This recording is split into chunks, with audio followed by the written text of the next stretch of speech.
We wanted to just touch on this furlough extension story that broke yesterday with the Chancellor Rishi Sunak making the announcements. And Polly Lee is an expert in all things money, joins us now. Good morning. Remind us of the company you work for, Polly.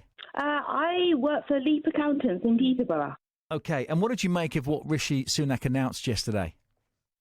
Well, I think it's actually a really generous extension of an already generous scheme. So I have no negatives about it.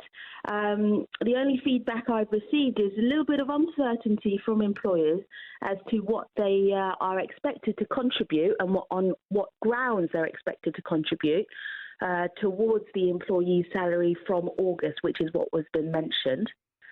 So details haven't yet been shared, but there is talk of maybe employers contributing something towards any employees who have been allowed to return to work on a part-time basis from August. OK, that might be a tricky thing to do for some employers that haven't really been trading.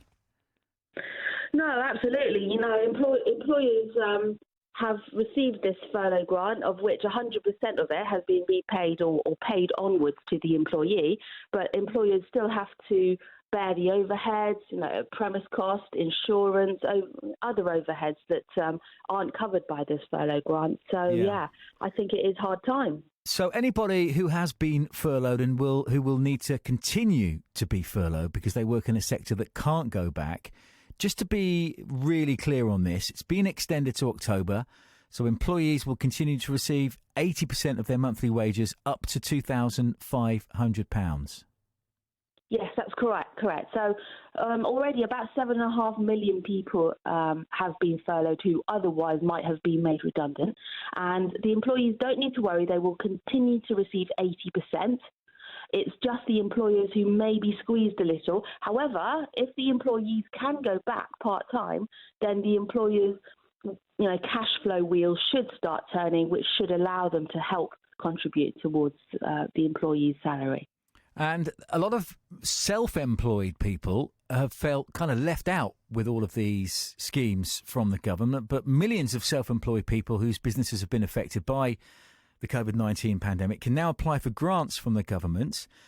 Have you looked into this, Polly? And if so, how do you see this working?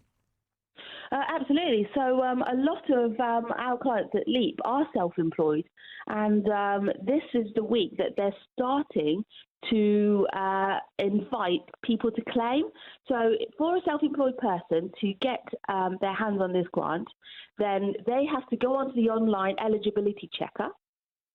They put in their national insurance number and what's called their UTR number, which should be on the top of any letters that they get from the tax office. They then can check whether they're eligible, and there are certain conditions for self-employed people to be eligible. For example, they need to have earned less than £50,000 in the last 3 tax years on average. Their income from self-employed must be 50% or more of their total income. So that might be applicable, for example, if there's a person who's self-employed, like a handyman, for example, but they also have a part-time PAYE job.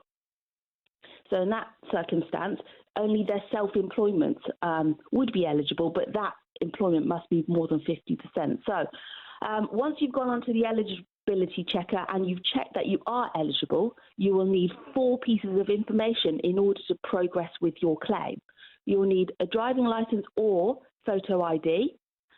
You'll need your NI number and your bank details and your UTR number.